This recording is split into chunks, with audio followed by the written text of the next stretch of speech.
Iran और America के दरमियान मुज़ाकरात का जो तीसरा दौर है वो इस वक्त ओमान में जारी है। मस्कत में होने वाले इन मुज़ाकरात की मेज़बानी ओमान की वजारत खारजा कर रही है और वजीर खारजा बदर अल्बो सईद जो है उन मुज़ाकरात में सालिस का किरदार अदा कर रहे हैं। दोनों ममालिक के जो मुज़ाकरातकार हैं इस वक्त अपने अपने कमरों में बैठे हुए हैं और अल्बो सईद जो है वो दोनों के दरमियान पैगाम रसानी का किरदार अदा कर रहे हैं। बड़ी अहम किस्म के मुज़ाकरात है, लेकिन इस अहम मुज़ाकरात के दौरान ईरान में एक बहुत बड़ा वाक़या पेश आया है।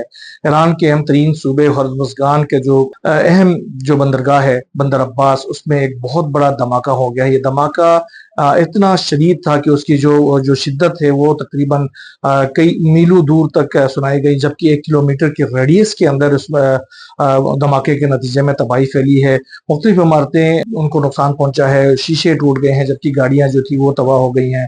जबकि एक इमारत जो है वो मुकम्मल तौर पर मुनहदम हो गई, जिसके नतीजे में बहुत सारे अफराद जो है वो उस इमारत के मलबे तले दबे हुए हैं। ईरान की जो हुकाम है, सिक्योरिटी हुकाम, उन्होंने इस पूरे इलाके को घेरे में ले लिया है। अब तक की इतलात के मुताबिक 300 से ज्यादा अफराद जख्मी हो चुके हैं। बहुत सारे जो है वो शदीद जख्मी हैं, जिसके नतीजे में हलाकतों का इम्कान जाहिर किया जा रहा है। आने वाले घंटों के दौरान इस हवाले से इतलात सामने आएंगी कि वहां पर कितने नुकसान हो गए हैं। ईरान की जो रेस्क्यू हुकाम है वो भी जख्मियों को हॉस्पिटल्स में मुंतकिल कर रहे हैं, जबकि सिक्योरिटी हुकाम जो है वो इस तमाम तर धमाके के हवाले से इन्वेस्टिगेशन में मुलविस है। कुछ अफराद का कहना है, सिक्योरिटी जराये का कहना है कि इस धमाके के पीछे गैर मुल्की हाथ हो सकता है, क्योंकि ईरान और अमेरिका के दरमियान जो अहम तरीन जो मुज़ाकरात, जो जौहरी मुज़ाकरात चल रहे हैं और वो बहुत ही मुस्बित मरहले में दाखिल हो गए हैं और मुस्बित तरीके से आगे बढ़ रहे हैं, तो कुछ जो कुव्वतें हैं उनको ये मुज़ाकरात खटक रहे हैं और उस मुज़ाकरात को नाकाम बनाने के लिए इस तरह के कोई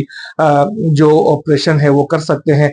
तो लिहाजा कुछ गैर मुल्की जो ताकतों का नाम भी इस धमाके के पीछे लिया जा रहा है, लेकिन ईरान के जो हुकाम है उन्होंने इस हवाले से कोई अभी लबकुशाई नहीं की है। वो तहकीकात कर रहे हैं, जो भी तहकीकात के नतीजे में सामने आएंगे वो ईरान के हुकाम जो है वो इसको न सिर्फ अपने हुकाम को बल्कि इंटरनेशनल कम्युनिटी के लिए भी जारी करेंगे।